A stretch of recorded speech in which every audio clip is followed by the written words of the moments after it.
Hey guys, welcome back to the Thriving in Love podcast, a podcast that challenges the status quo so couples can thrive as their most authentic selves. Today on the show, I am so excited for our guest today because Helani and Kartik are dating and they have a 7-year age gap. When Kartik first messaged Helani asked him to guess how old she was, and he started with 32 and finally got up to 36. At the time, she was just 2 weeks short of 37, and he was 29. He didn't seem phased at the age gap or the fact that she even had a daughter. After their first non date, it was clear that their differences weren't going to matter. He was one of the most emotionally intelligent humans she had ever met. After about 3 weeks, they started to officially date and haven't stopped since. Their public storytelling has inspired others, including me, on topics around divorce and finding love again in the most unconventional ways. Helene, I am amazed by, first of all, your content, your storytelling. That's like a whole skill on its own. So, like, good job on that. And Thank that's how I you. found you. It was just like a Yes. random little reel. And I was like, oh my gosh, I love this story so much. So, talk to us a little bit about how you met and then what encouraged you to share your story publicly. Yeah, thank you so much for having us, Sana, on your podcast. We're so excited. This is actually the first time we're both on one. We've been on so many individually. So, yeah, this is the first time we're both on one. And yes, so last year, August, Karthik slid into my DMs. We'd been both known to each other in the industry, but not well, like we'd never met or talked to each other. What made me kind of like embark on this journey, I think, was how clear his communication and his intentions were from the start, how willing he was to just follow through with everything he said. And yeah, there was no games. Like from the start, you can tell. Yes. So hot, so rare. Thank you. Okay, Kartik, I Yes. actually want to dive into like what makes you you. Like, were you always somebody who was very attuned to your emotions and just like respected women? Is that something that like you were taught with your upbringing? Talk to us a little bit about how you were raised. So growing up, it was mostly my mum and two sisters that I was around most of the time, because I was born in Singapore, but I grew up in Tasmania, Australia, and So cool. we don't come from a rich background at all. So to kind of fund your education, my dad kind of went back to Singapore, was driving taxi, and he started a 7-Eleven franchise as well to send money back and forth. So I only saw my dad, I think, a few times a year. So it was mostly my mum, who's a superwoman, that raised us, me and my two sisters. So I think because I was around women all the time, um, I think my mum really instilled in me to be a gentleman and to treat women right. And I think spending time with three women growing up, you really learn to just know how the emotions are going to work or what to do in some situations. So I think that really definitely helped. But I've just been interested in just learning about people and just yeah, learning why people are the way they are. So I've always been interested in that, and I think it's at the end of the day, especially from traveling so much now, I think we are more similar than we think we are. I guess like being an empath, I think as well, and just knowing other Yeah. people's emotions. And I think as a musician, artist, DJ, like part of the job is to read the room and read people. And I was gonna say, like, yeah, it's because you're an artist that you have that skill to understand why humans are the way they are. I mean, it's a skill that you need to have as a DJ. You're reading the room, you're tapping into the subtle energies underneath people's words, actions, behaviors. So, like, 100%, Yeah. and have yeah, you and what song to always been play. so intuitive? Um, Yes. Yes. Can I share a story? Can I share a story? When we were packing up, yeah, when we were packing, when we were packing up your apartment when you were moving to Singapore, remember you shared me the poems you wrote when you were like in year 8 or something? You did like oh some yes, like writing competition, or you were just writing in class, and he showed me like the poems he had written in year 8 or his analysis of poems for English, and then you had to write your own or something. And GPT back then too. there was no chat GPT, so ourselves. it was actually his work. And for a boy who's a young teenager, like 13, 14, to write the way he did, to analyze himself, analyze love, the way that he saw love in that poetry, because, you know, I love poetry as well. It was so beautiful. And I was like, okay, you were always like this. You were always like in tune with how you felt, I think. And I don't know if that's something that then becomes a singer-songwriter and an artist or something, but yeah, you always did, baby. Like you like, I could see from that, like what he shared with me that day, that he, Wow. That was a good example. I Thanks, Dylan. absolutely love that. And yeah, I mean, it's starting at 8, writing poetry. Come on. Like, I you're know. so sensitive and so Yeah. like in touch with your humanness, which I think is such a rare gift in a society that, you know, wants men to just like put away those feelings and like work really hard. Do you feel like you had any of that conditioning put on you or programming internally later in life where you were like, you know what, I grew up this sensitive boy, but now it's time to like man Shut up it or down. something like that? Yeah, you know, that's a really good question, Sana. I think growing up, it's kind of learning how to balance both the masculine and the feminine sides of myself, I think. And like, because but I like grew up people so don't much know with my that mom. until much later. Like when did you learn that? I didn't know that either. I didn't know that either. But I think music has definitely been such a help in being in touch with my emotions and being a singer-songwriter as well. I was going to say, just to give you an example, like when I came back to Singapore for my national service, that's all very like army, you know, be a man kind of thing. But I think, and then after that, so I feel like as a man, like maybe it's like blinds, like knowing when to be in your masculine and when to be in your feminine, and not being ashamed or afraid to do that, because sometimes we need to be like powerful in our manliness or whatever, to, I don't know, you know, emergency situation or something like that. But then when we can relax and we're not in survival mode, then we can just really be in touch with our emotions and express them, and healthily as well. So yeah, I think it's What about an evolved man. That's such a beautiful answer. Okay, Helani, question for you. At what point did you realize that Kartik was different? And was like, an evolved man. Yeah. Like, was it an immediate thing? You were like, oh, a glitch in the matrix. This is the guy. This is it. I've got a view into what men could be. I think, okay, so when he first reached out to me, the first message, because there was random dudes that, if you're a woman on the internet, random dudes DM you. Like, doesn't matter who you are, what you do, it just happens. And also in person, men, in my experience, sorry, not as a whole, because, you know, there are others, they don't know how to understand the word no. They don't understand take it. And then they also sometimes they think about pleasing you and like, what would she think about this answer, instead of just being. And for me, that's like a game. For me, that's like a little bit of manipulation. It's a game, right? It's not revealing who you are truly. It's they're trying to please you. And like, what do you like? What do you do, or whatever. But Karthik's first message was, hey, Helani, I'm really proud of everything you've achieved in the community and everything you do. So he acknowledged my career, that I'm a woman of influence and a powerful one, and he wasn't intimidated by that, first of all. That's very important for me. And then especially while having a daughter. He also acknowledged that I have a child and that was still okay. So all that was like summarized in that first message. And then he was like, but I have a question to ask you. and still he didn't wait for like a whole day of back and forth before he went straight to the question. And for me, I'm like a clear communicator. I want the facts. I want your intention laid out straight away.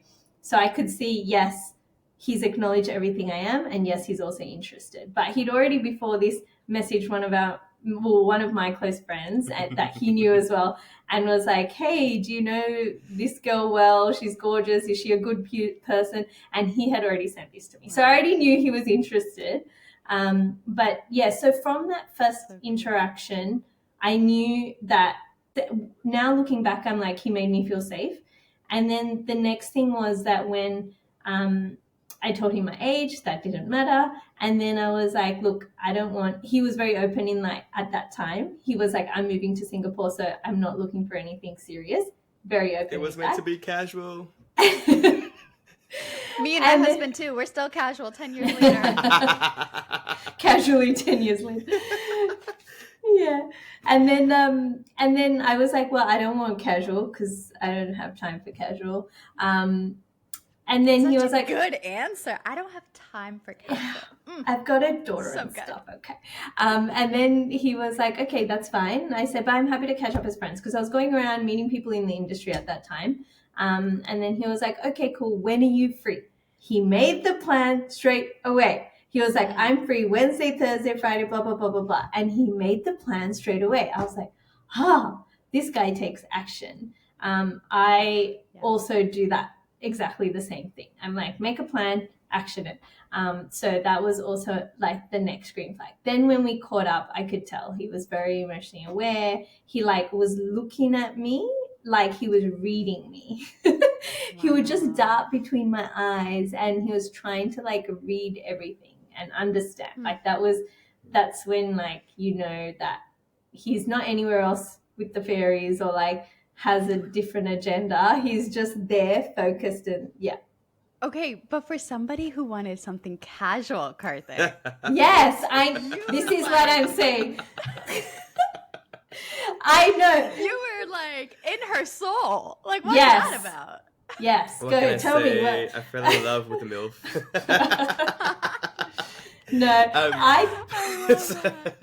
So yeah, it was meant to be casual because like I planned my whole move to Singapore a whole year in advance because of like I was doing weddings and weddings get booked up anywhere from 6 to 18 months in advance. So I needed to tell my agents and my clients like a stop date.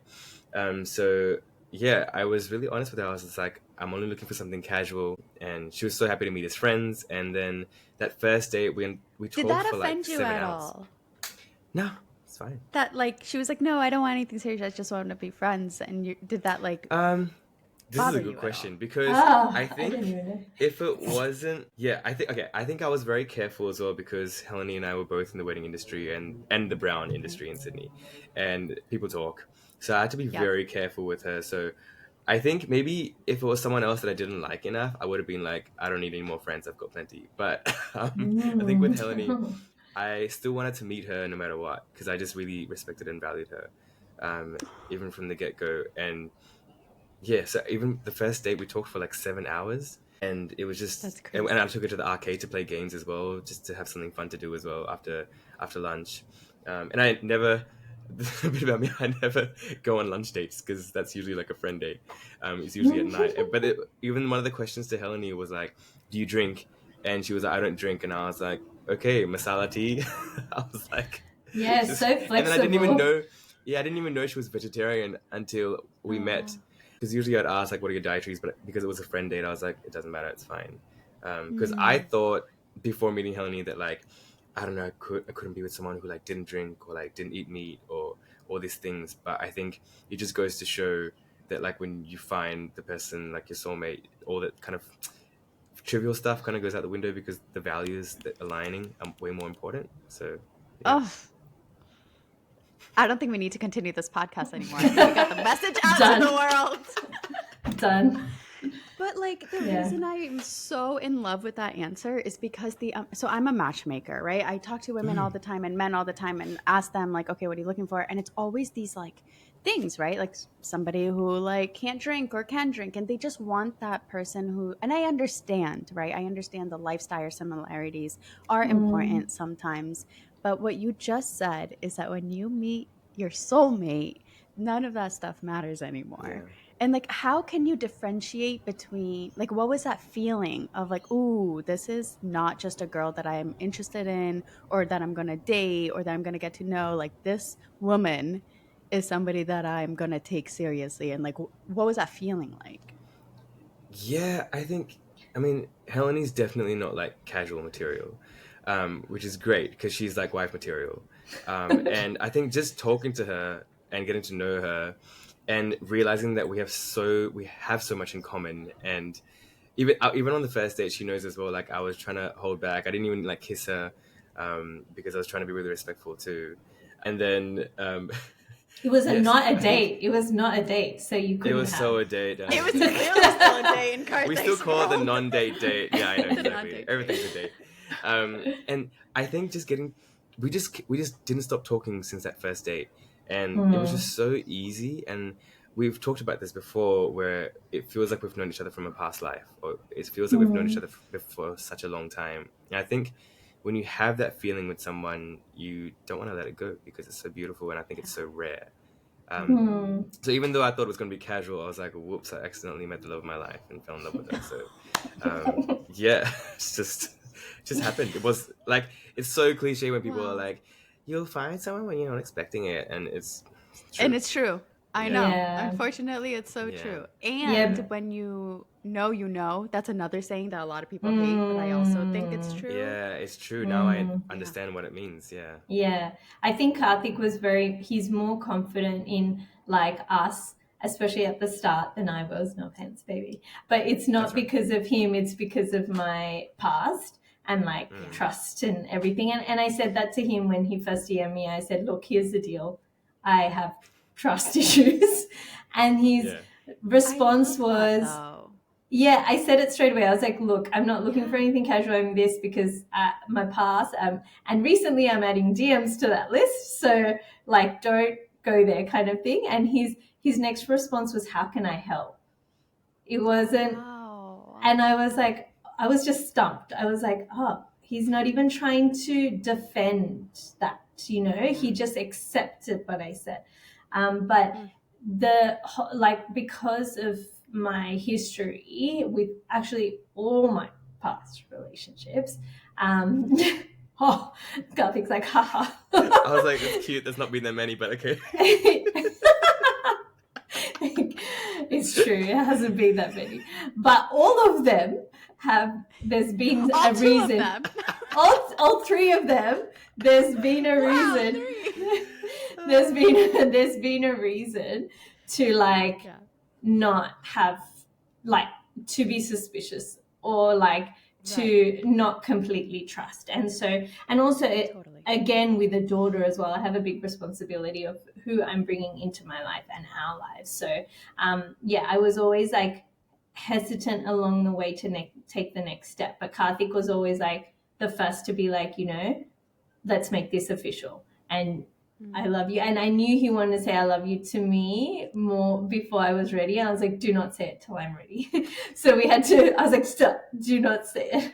Because I wanted to be able to say it back to him when he said it. And he didn't mind. He didn't care. Like, he's so patient, I think, as well. Like, he knew, and he'd be going around and telling all his work friends, when you know. And I'm like, do I know? Do I know yet? But he's just like, and there was many times he knew enough for both of you. Yeah, he knew enough for both of us, and he was also like, did you just try and break up with me? Sometimes I'll have a conversation with him, and then he was, did you just try and break up with me? I was like, did I?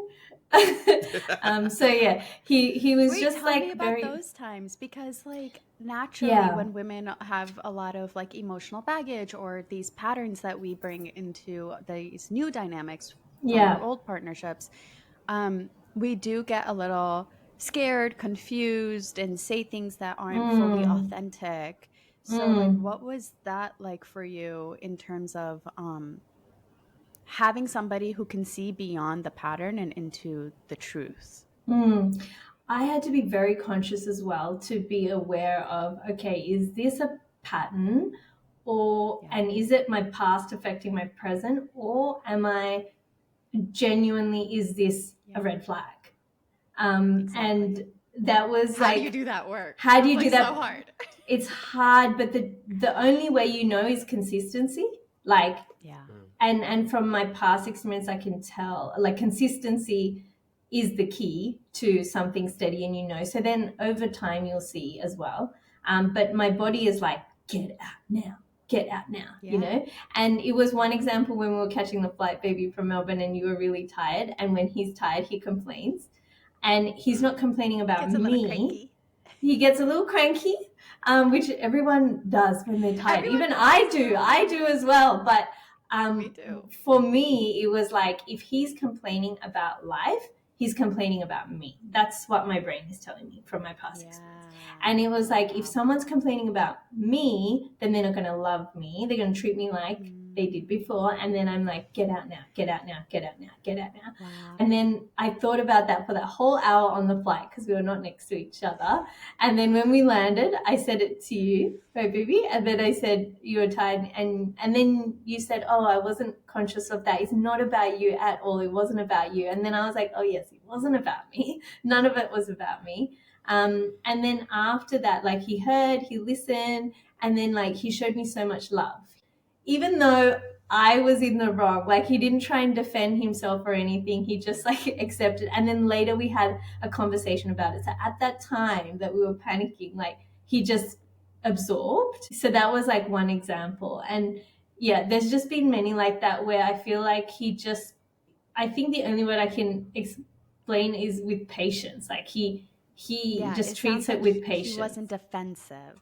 Yeah. Yes. He wasn't. He went to see what did he do. And then now he knows that he knows I don't like it when he gets grumpy when he's tired. And even with the awards night, baby, remember you were like, you said something grumpy and I was like, are you hungry? Here, have this bread. And then now it's just Yeah, I just get hangry. And I tell So her, like, if I'm ever like grumpy, just feed me and I'll be fine. Yeah. So now I'm just like, here, have the bread. And it was just like not a stress now because you know that it's just like, you know, it's such a tiny thing. It's a tiny You thing. learn how I remember to the DJ take was care terrible. of each other. Sorry. Yes, the DJ was terrible. Remember that? Well, that probably made you cranky too, because you're Yes. like, what the heck? Yeah. Yes, That's and what you're so passionate about. Yeah, and he kept complaining about it. I was like, can you stop? But then they were very lovely to play your song as well. Oh yeah, they played my song. Yeah. Yeah. We went, Yeah. I don't know what the DJ's name was, but she was sweet and she played my song. So I was like, okay, Yeah. everything's fixed. Yes. Wait, that's so sweet. Okay, so how long have you guys been together now? A year and 1 year and 3 months. about 1 year, 3 months. Yeah, nearly gonna be 1 year and 4 months. Yeah. Have you met her daughter, Kartik? Yeah, many times. Like yeah. in the first week. Oh no, The you're not the second first week, second week. I would say first week and a half because like so when we from our very first date, and I can't remember when I asked Helani to be my girlfriend, but we just say our anniversaries from the day we met, like our first date, because it's just too confusing. But The first non-date. yeah, first exactly, the non-date. first non-date date. So a week and a half into meeting Helani, it was her birthday, and she was like, "Hey, do you want to come to my birthday with only my close friends and family?" And I was like, this is casual, but like, sure, whatever. Like, and it was not that many people there, just a really close family and friends. And her daughter was there too. And I was like, but what about your daughter? Like, is she gonna be fine? She's like, yeah, she's not gonna care. She's gonna be like playing with her other friends and like. She's not even gonna look twice at him. Like, who cares? It's mom's friend. Who What, she's cares? not gonna look at me. This is a huge moment for me. But I still rocked up, and then we joked, and I was like, "Hey, this is my sugar mama," and she was like, "Oh, this is my boy toy." That's how we introduced each other the first time to her So family and friends. cute. Yeah, Yeah, to all so our it was friends. just like I guess like we just joked about it, and then next minute it turned serious. I don't know when, but I don't know it just either, happened but so one. organically. Yeah, one time you came over and then she wanted to go play on the trampoline and you were like, oh, okay. And then he looked back at me and he's like, guess I'm stepping into my stepdaddy era. And then he just walks outside. But that's how like nonchalant it was. Like it wasn't. But I love that, like humor Yeah. to ease into these really serious moments. Like I Yeah. think that that's a really powerful way to like drop the guards and really just like go with the flow and Yeah. like it's all about It's- taking life less seriously. Yeah, I think a lot of parents are like very cautious about introducing their child to a potential stepdaddy figure, and 100% you should because it's important. But there is like an underlying current of a green flag that if you are so aware by that point, you'll know. The relationship with your child impacts that. Like my daughter and I, we talk about everything. We explore concepts and ideas and why people work the way they are and why people think the way they do. So for me to hide Karthik from her would be hiding like a part of me from her. And it would just be like a betrayal of trust between her and me. Like she would It'll feel be like, betrayed. hypocritical almost, because you say about how like the most important thing in a relationship is like openness, honesty, and communicate. and, like, Exactly. yeah. Exactly. And I want her to share with me who she has crushes on, which she has, and she shares them all the time. And She has like, so many. you know, she has so many every week.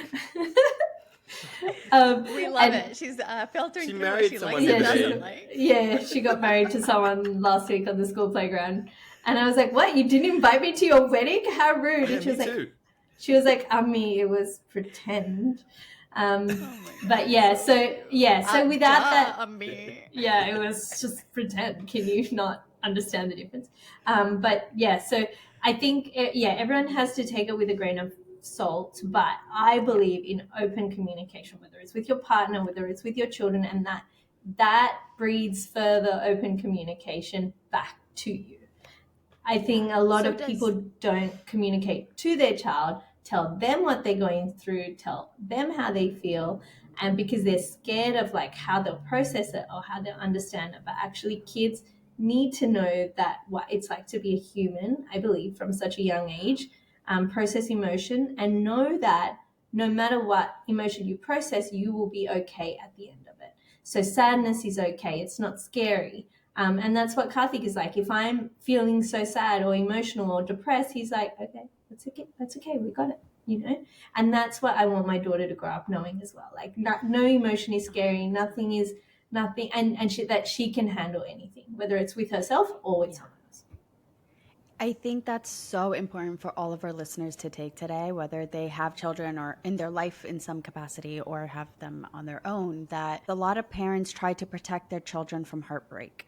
And I think that that's a huge disservice to teaching them how to be fully human in the real world, because heartbreak is inevitable and it is also a great activator for our full potential. Yeah. So I love I wrote that some great you're songs about it open to too. that. So Yeah. I mean, Yeah. hello. Yeah. His whole career is built on heartbreak, which is actually, when you asked earlier, like, how did we go like public or how did we get to that point? I actually pitched it to him in his room. I was like, look, you know, if you go public, this is your image. You write songs about your relationships. Like, you should process this. And if we break up, you write a great song. And everyone's been watching the journey and they'll be so sad for you that they'll be invested in the song. So it's a win-win, because it is a part of life. Being together is a part of life, and breaking up is a part of life. And I say this to Kartik and he's like, not us. But, you know, but like maybe for you in the past, not me. But not right now. So like, Not you know, anymore. yes. So we can't be afraid of showing that, you know. Yeah. It's not scary. I love it. Wait, so Kartik, have you experienced heartbreak? Oh, so many. I mean, not from Helani, but like in the past, yes. But yeah, how long is your list? Yeah, let's not go there. That's a different podcast altogether. Part 2, coming soon. I got asked that on a different podcast before, and I just replied with, "How many songs are there?" Because, but it's not a bad thing. I mean, I think it's why you are the evolved man that you are, because you don't like run from heartbreak, and you experience heartbreak, and you still dive all the way in, 2 feet in still. That is what makes you such a intelligent emotionally, but also just like a human who like wants to experience the fullness of life. Like, you're not going to let one bad emotion stop you from continuing to live fully. Yeah. Thank you for saying that. Yeah. I think it's just, I always believe that you learn something from everyone and everything that happens to you and happens in your life. And if you take every experience as a lesson, then there's never really any bad things that happen to you. It's just how we perceive it. And the songs that come out of it, it's just, I mean, it's from my own experiences, but the reason I write them is so that hopefully other people can relate to it too. And I love it when, you know, people are like, oh my God, you like your song, your album got me through this heartbreak or breakup. And I'm like, that's the biggest honor, you know? And if I've inspired someone to write music or inspire the next generation to also pursue a career in the arts, that's also what I live for. So I think, I'm so grateful that I have music to help me kind of advocate for that. Wow. I love that so much. And like when you do write your music, do you need to be like tapped into those emotions, or is it more of like a create what is your creative? It's, well, I would say it's so much easier to write when you're heartbroken and Yeah, harder that's to write when you're happy, actually. For yeah. some reason, I don't know. A lot of songwriters also experience this because Well, I that's think, why the struggling artist is such a big mm, like archetype that Mm. like is so praised. yeah, It's like and I even had to, idolized. yeah, and I even had to ask myself at some point, I'm like, am I putting myself through these maybe toxic situations just to get some songs out of Mm. it? Like, is that what my life is like? And then had to really sit down with my demons, especially, and COVID really helped with that, especially. I've written for other artists as well, and it's literally like a free therapy session. I should be invoicing for. Nah, I'm kidding. But I literally asked them, like, what's going on with your life? What do you want to talk about? What do you want to say through your music? And Yeah. that's what we write about, you know? So Wow. it's a beautiful way to learn about ourselves and learn about the art of songwriting at the same time, and just, I think at the end of the day, connect. That's all humans really want, right? To connect and feel Yeah. part of a family, part of a tribe, part of a village, and to know that you're not the only one going through Mm. what you're going through. Yeah. And I do believe, Mm. like, I think emotions are our greatest connectors because no matter what you, like, background you're from, socioeconomic, blah, blah, blah, Mm. we all experience the same emotions. Mm. And I Mm, think, like, when Yeah. you're tapped into your emotions, that's what connects you to other humans, no matter, like, globally. You become a global Mm. citizen. Yeah, 100%. It's Yeah. exactly. really beautiful. Yeah. Wow, I love it. Okay, so let's dive a little bit into what people are saying about your relationship dynamic with the 7-year age gap. Like, Yeah. have you gotten any resistance or words that Mm. made you feel any sort of way? Okay, so with online, there's always going to be that threshold you get over when your reel goes viral, where all of a sudden you're getting all these negative comments, and then you're like, oh, Yeah. here we go, we've hit hit that next level. Yeah, most of them come from, I can see it's from their own insecurity or their own, like, maybe they've gone through an experience of like that or whatever. The age is not the issue. I think it's where you are positioned, like the value you're positioned together. So that's the concept I'm trying to push out. What do you That mean by that? so Karthik is 7 years younger than me, but he's also in his 30s. So, and I'm 38. He has always wanted a family. He's always wanted to have children. He's always wanted that kind of home, or like that homely environment to have. And that is his value. So if he was a 30-year-old or a 22-year-old who didn't have that, or a 45-year-old who didn't have that alignment in the value, because there are 45-year-olds who are not ready to do that, then it wouldn't have worked. It's, I think, with the age gap, what I try and push out and show is, first of all, that a woman can be older and it's no big deal.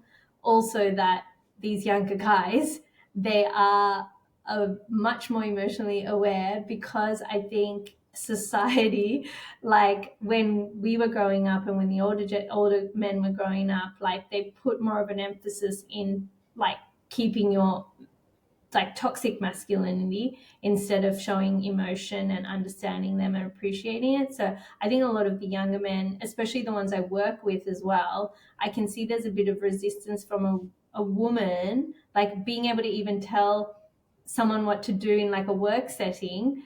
I find more resistance from older men than from younger men. So I think younger men maybe are also not so intimidated by a woman who is in her own right and has her own power and doesn't need anyone to lean on. Like, they're not intimidated by that. And then on top of that, they're more open to like dating older women or whatever. Like, they're just more emotionally in tune purely because of the time period in which they were born. So yeah, I just wanted to show people that it's, these conventions and these ideas that we have in our brain are just previous conditioning and societal norms. It's not real. It's not real. There's no Exactly. like reality to that. Yeah. But I mean, what did your, like, what would you say to that, baby? And like, maybe even like from Yeah. your parents' point of view, because from me, I was like, I have gotten to a point in my life where I'm like, it doesn't matter to me what my parents think or feel. about this situation, because when they wanted me to stay in my previous marriage, even though I felt it was unhealthy for me, I lost like trust in them being able to advocate what was best for me. So I'm not in the place to take their opinion on who I think is loving. But Yeah, and Kartik, they're coming from their own like societal projections and Yeah. cultural programming. Yeah. So honestly, they haven't said anything to me about that. I don't think it would matter if he was older or younger or anything. I think it's more so that there is somebody else as opposed to, yeah. So have they met I don't Kartik think yet? my mom has. Yeah, my mom has one time briefly. The rest has been on the phone. Yeah. Yeah, the rest has been that's on good. like There's a phone. relationship that's Yeah. starting to build, so that's promising. promising. And she lives overseas. They live in Sri Lanka, so it's Sri Lanka. we're in 3 different countries. Literally. All the time. Yeah. Kartik. Yeah, I was gonna add that I think for one, like it helps that Helani does not look 38. So everyone's always shocked that she's 38. I'm like, even I was shocked at first. She literally still looks like she's in her 20s. Like, Yeah, girl, exactly. you need to drop that skincare routine. You need to drop all the wellness stuff. Like, but I think, honestly, I guess my parents were very shocked when I started dating Helani, because when I was so excited to tell them about Helani, and the first things were like, oh, okay, she's a divorcee, she's 7 years older than me, and she's got a daughter, and I guess that's not how all the red flags. Yeah, but I never imagined I would be with someone like that, but it's worked out for the better. And I've been explaining to people as well how dating a MILF is where it's at, because like in a sense, I can already see how Helani is as a mother. That saves me so many years. Like most people date, get engaged, get married, get married, and then have kids, and then the kids just bring out all your flaws because kids just do that.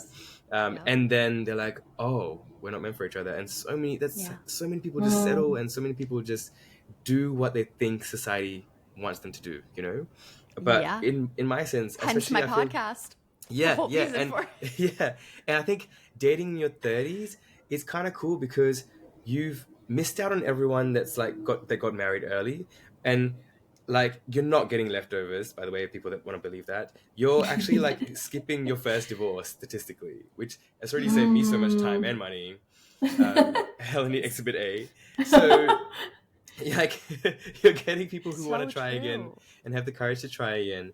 And I think like from like 30 onwards, it's so normal to expect someone that you're going to date that to already have a kid, and that's okay. And for me, I've always loved kids and I've always wanted kids. So in a way, I'm like, I kind of have a daughter now, which is so beautiful. A built-in kid. Yeah, you get a 2-for-1 deal. Exactly, yeah, 2-for-1 deal. It's even in the song that I wrote for her as well.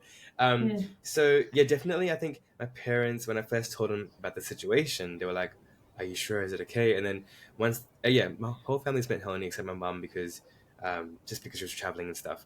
But now everyone's on board with it because they've met Helani, or at least talked to her over video call, and just seen like what actually matters most is the person that she is, not the situation, you know? Yeah. And so they probably see your dynamic together. Like the way you two light up in each other's presence is probably the most like telling. For people that love you, they're able to see that in you. Yeah, exactly.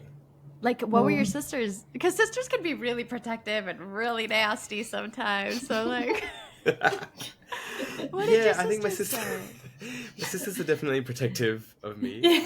Of course. Because he's the one in the middle as well. So he's got an older sister and a younger. But I think it was like more your dad, I felt like, was the scary part for me. Because it's like, I know girls and I know sisters. I have one I've grown up around. It wasn't so intimidating, but I think your dad was the most intimidating, like, interaction. Yeah. Remember we sat in the car before I met him and we were like, okay.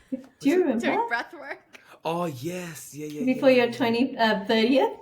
Yeah. And then remember he sat me down and was like, what are your intentions? Do you remember? Oh, yeah. At my house? Yeah. Tell me the story. Yeah, so my dad actually, like, I think it was great that my dad actually just asked Helani just these questions, just to ease his And mind. he wasn't scared either. He wasn't like, you know, No, trying to just he- impose his own beliefs, and he was curious too.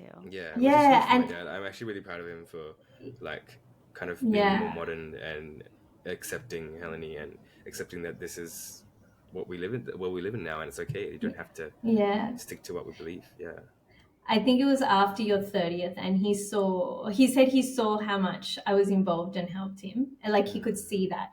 And then he came over to my house. So he came over and bought all these gifts for my daughter.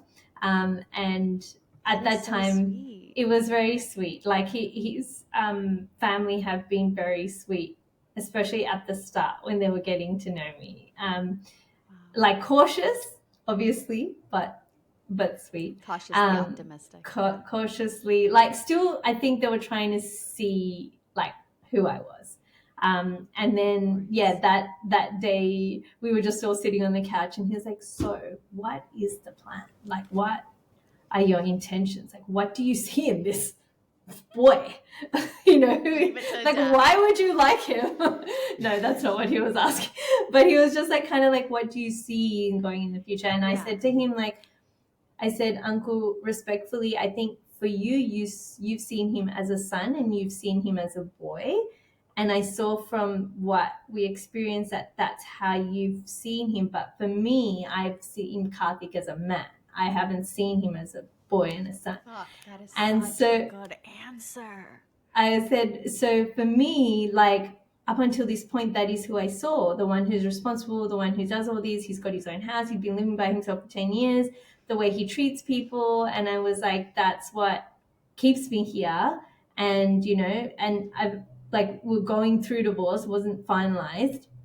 So I was like, you know, this will get finalized in the next year or so. This is what I'm hoping. And I just said that I was serious about pursuing this, and I do see a future with him because of how driven he is and how he is as a man. That maybe like not like, I don't think a parent can see that. A parent can't see that about their own child. Your dad, who, like you said, hasn't always also like lived with you. You saw him very limited through your upbringing, so he also was probably just like wanting to make sure that you did become the man that, you know, he wanted you to become. And the fact, like, Helani, I think that moment was probably really like for him to hear the man that his son is probably made him so proud. Like, what did he say when you said all that? Can't even remember He what was he like said. speechless. He was like, I was so impressed with Helani. I was like, give this girl an Yeah, Oscar. that was so good. I wasn't acting. I was sat in the middle of them. Yeah.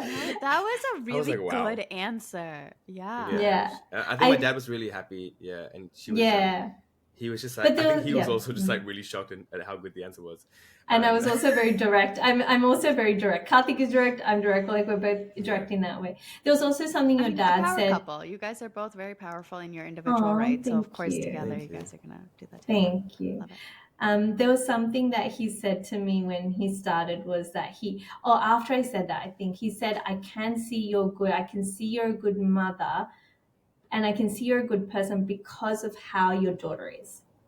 Yeah. Oh, wow. And that he said that to me, and I'll noticed always still remember that. Like, I don't think I'll ever forget that, because sorry, I'm getting emotional. It really meant a lot to me that someone could see who I was because of how she was. Her reflection. Yeah. And I see that That's with like children, the greatest because thing for a mom. it's such a big compliment to hear that, like. But like, he gave that to you because that's what you gave to him. That's exactly what you gave to him. Like the way that's so true. I didn't notice that. Man. And it was like a reciprocal energy exchange. That's yeah. So yeah, that was my first interaction with his dad. Big fan of Dad. Good job, Dad. And by the way, this was 4 months into our relationship. Crazy. So it's still You guys- quite early. Yeah, it was When did you very first early. say I love you to each other? Yeah, It's probably we like do. 2 months in. Yeah. pretty early. 2 or 3 months in. Yeah, but he wanted to say it before, remember. Let's just all remember. Oh, yeah, I already loved you from like nearly the start. First date, non-date. Yeah, like, yeah. But I was like, when had he to looked play into cool. your eyes. I think Karthik was, because of his experience with heartbreak, he all his experiences with heartbreak, when someone like me came around, I think he knew already by then what he was looking for. Yes. Because even on the first non-date, he kept saying, "Oh, we're so similar. Oh, we're so similar." And I had no idea. I didn't see it at all. Like, I was like, okay, calm down, mate. You're 30 years old and you can't tell me you're similar to me. But he kept saying that, and it was only until later I saw how similar we are in the values and everything. And I don't know all our friends fully see that yet, because our relationship has been in so much in long distance too. So it's not like we are spending time with each other's friends all the time and in that environment as well. A lot of my friends have families, so we're not like always spending like that direct time where you can see the personalities properly in the space of a year and 3-4 months. But yeah, we are actually so similar. What's the plan? Like, you guys are long distance. Yeah, what's the plan, Karthik? You guys are so direct, action takers, and you Yeah. have a plan. No, we Yeah, have a plan. We have a 5-year plan that we actually sat down to make a few months ago when I was in Singapore. Yeah. Yeah, we're like, okay, let's plan out what we're kind of aiming for. And I've never made a 5-year plan with anyone, but it was so easy to just do it. Helani was just like, let's just set a date, let's just sit down and go through it. So we wrote down like when we want to get married, when we want to have kids, and when I want to move back to Sydney. So yeah, that's all like in the plan. So yeah, we're both planners, which really helps. And also flexible. Very with the plans. Flexible, yeah. Yeah. Yes, yeah, but I was gonna say, I've never realized how beautiful a relationship can be when you just have beautiful and clear communication. Like, that is so underrated, and being able to talk about anything and everything honestly, I think that's one of the biggest I think perks that's of our true relationship. love. Like, I think people complicate love all the time, and I'm like, as long as you feel like you are safe to be fully you in the good, the bad, the ugly, and be seen and witnessed in all of that, and trust that this person has my best interest at heart, that's it. Because that's what unconditional love is. That's what it is. It's not, love is free of control. That's what I always tell everyone. If you're feeling controlled, if you're feeling you can't be you, in even the love you give to your child, if a child doesn't feel like they can be truly themselves, I question like whether my parents truly unconditionally loved me, because they I think they controlled didn't know me. what love was. They didn't It's have the not their opportunity fault. to even know what it is. Yeah. And know, like, how to, and that breaks my heart, where I'm like, oh my gosh, I'm so lucky to experience this with my husband. And the fact that such few people get to experience this kind of love. Yeah. Breaks my heart. It's generations of not being able to experience it, right? Yeah. Unless you see it, and then you let go of trying to control somebody else. That's the key. And just being there for each other, unconditionally accepting the other person for who they are, that is love. That's the definition of love. Yeah. And I was also going to add, like, kids are so smart as well. Yeah. Like, they just sense energy, they sense everything. And just seeing how Helani raises her little one, it's just so beautiful, because, like, it's just literally working so hard to break the generational cycle. And not every parent has the patience or the courage to do that. So it's so beautiful to see her raising. So hard not to say that. I was going to say our daughter, because I'm just going to she's my daughter too. To just be so kind, confident, and brave, and just to be so emotionally aware. Like, she's so emotionally aware for a 6-year-old. Like, just incredible. Can we say a story about? Please. Yeah. So she's gonna kill me if this is on a podcast. But she she got married on the school playground last week, and she so the person she chose to get married. So I said, "How did you get to this point?" She said, "We're playing mums and dads," and she was the mum, and she wanted to get married, and they were giving options of which boy they could ask into it. And then she was showing all these boys from Asian descent, and another girl from Asian descent said, brown girls can only marry brown boys. And she was like, what? And she was like, Mummy, you know what I did? I went and got, let's give her a name. Anita. Okay, Anita, yeah. She was like, I went and got Anita and I brought her here. And then Anita's mom is brown, Anita's dad is white. So instead of trying to argue it herself, she said, I couldn't be the person to tell her because your ex-husband is also brown. And now you're with Uncle Kartik and he's brown. So I couldn't be that person. So I went and got Anita and I put her there and I said, tell them. And then and then so Anita, smart. Anita was like, my mom is brown, my dad is white. And apparently she got angry and was like, and I was like, baby, what did you do? She was like, Anita was very angry. She was going on and yelling. And I said, what did you do? And she was like, I just sat there. Because she was like, I just watched. Queen because energy. She's just like, it was my point to show you that this is not correct, but I'm not the one to tell that story because it's not mine. That she recognized that and she was like, let me get the person to give you that proof. And she went and got them and then let her tell the story. It wasn't hers to tell, and she knew that. I think the most intelligent leaders show and not tell. Like exactly. when you have to, and she already knows that at 6 years old. That's insane. I cannot wait to see who this little girl grows up to become because she's going to be unstoppable. Yeah, she already knows. She's like already got plans to become queen. She's like, when I'm queen, I'm going to make sure there is brown colored tights, every skin color tights available for everyone. And I'm like, okay, we're going to have to get, like Prince George or whoever it is on the line, whoever's a monarch, to like for her to be I want to marry and become queen. But if not, she's going to find she's going to start a company that says queen or something. Like, I think she wants to be the Australian queen. Well, there you go. She will be.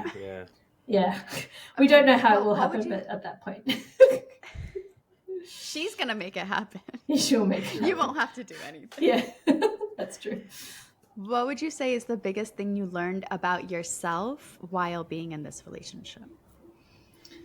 I have one. Should I say mine? Yeah, you go first. Yeah. I think I have learned that I wasn't difficult to love and that it was always okay to be me. And when I say that, I mean, it was okay to be me as a 6-year-old. It was okay to be me as an 8-year-old, as a 16-year-old, as a 26-year-old, like all of that. I feel like Kartik healed so much of like that little girl who was always told she was too much, like too much of a leader or too strong, like too opinionated, too ambitious, that I shouldn't be taking as performing on stage, or I shouldn't be having these roles. And what I've been taught as a child, that I was too much, that he just accepted all of that and was like, I love that. He's like, I love that you're too much. I love that you want to do these leadership roles. It actually is a huge turn on for me. And he just like accepted everything as who I am. So that's what I've learned about myself, that it was not me. Like I was fine. Like I am fine to be me. Perfect as you are. And of course, also inspiring to so many women all around the world to do what you just desire to do so innately, and that comes through you so beautifully. Like, oof. Wow. Somebody's too much is another person's. Yeah. Holy shit, that's fucking amazing. Yeah, exactly. Because I feel like sometimes people see me as too much. But Helani and I, we just both like love working hard and love doing a million things, and I think that's why it works out too. And that's why the universe wanted you guys to find each other. Exactly. The thing I've learned most about myself, this is a great question. Wow. It's a similar thing to Helani, how like I can just truly be loved for me.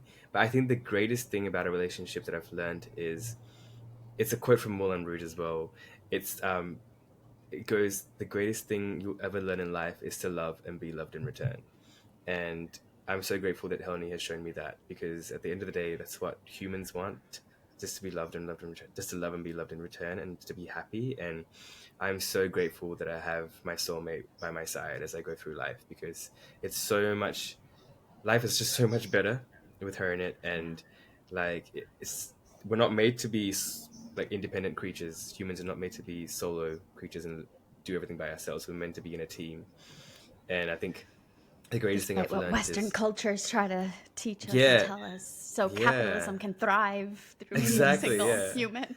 Yes. So I think the best thing I've learned about myself is that, like, to really trust the other person in a relationship, and just yeah, just love and be loved.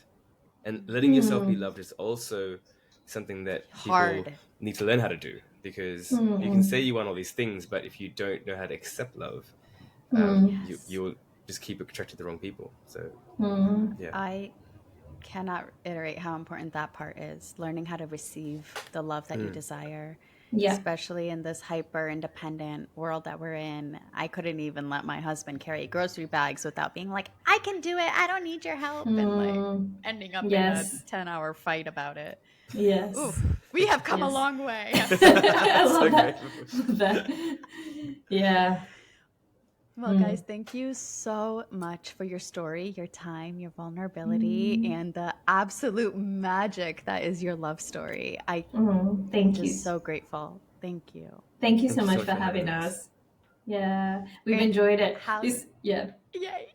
Yeah, it's been really fun. We should do more of this podcast. Right? You guys should go on a world tour, because this love story needs to be shared for the masses. It's not just, like you said, about like, oh, an older woman and a younger man. The depth that is in your love is more you. inspiring than, like, I think the 3D, like the social media part of it is like, Yeah. oh, look at me, I'm a single mom and I'm dating this younger guy, and that's like goes viral. But Yeah. then once people go into your world and like listen to the podcast you're on, listen to, you know, whatever in the depth, I mean, whatever way you choose to express, whether that is through writing, through music, Karthik, through whatever it is, like that is what is actually going to change the world and teach people what unconditional love truly is, what it means to really accept yourselves and allow yourselves to expand and grow while learning so much about each other and yourselves. Like, your story is about growing together, and I think it's so inspiring. Thank That's you. true. Yeah. That's beautiful. Thank you so much for having us on. Yeah. Of course. How can my audience find you? I'll put your Instagram links and everything below, but what's your like preferred method of communication if anybody wants to reach out? Yeah. I think Instagram. Yeah. Yeah, it's best. Yeah. Yeah. Instagram Or is email. best. Yeah. Find everything Who uses on our emails Instagrams. these days? Old Yeah. souls Old like souls. me. Yeah, Oh my gosh, love it. Instagram is good. I still have a physical diary that I write my stuff in. Yes. Wait, And- I love that. Me And too. yep, me too. Yeah. Oh yes, nice. Oh, we Yeah. have the same one, Sana. We have like a very similar one, but like, Yeah.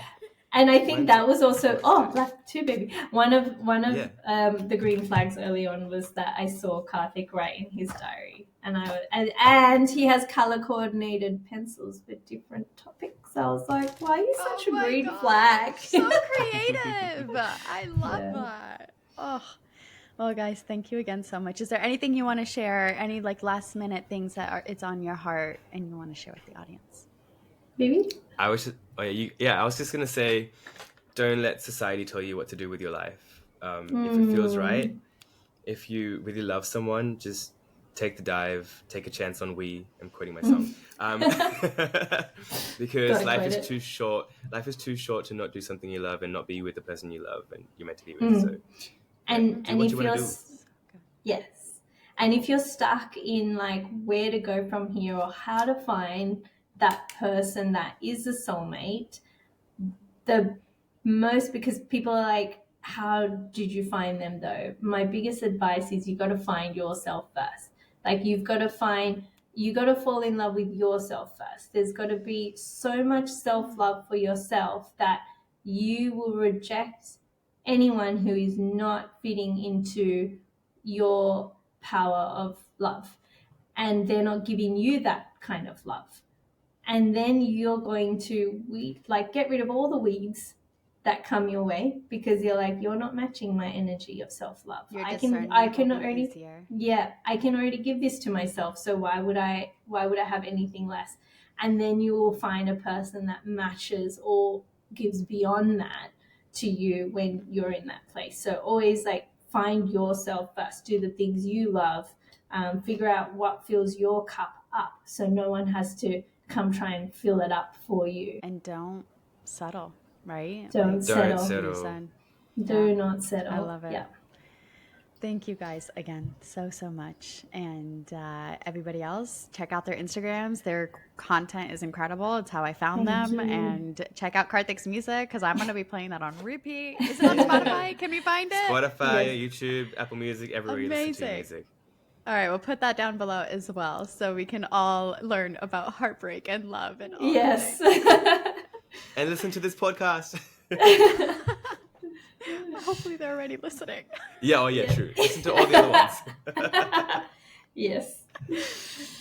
All right, guys. All right. Thank you so much for having us.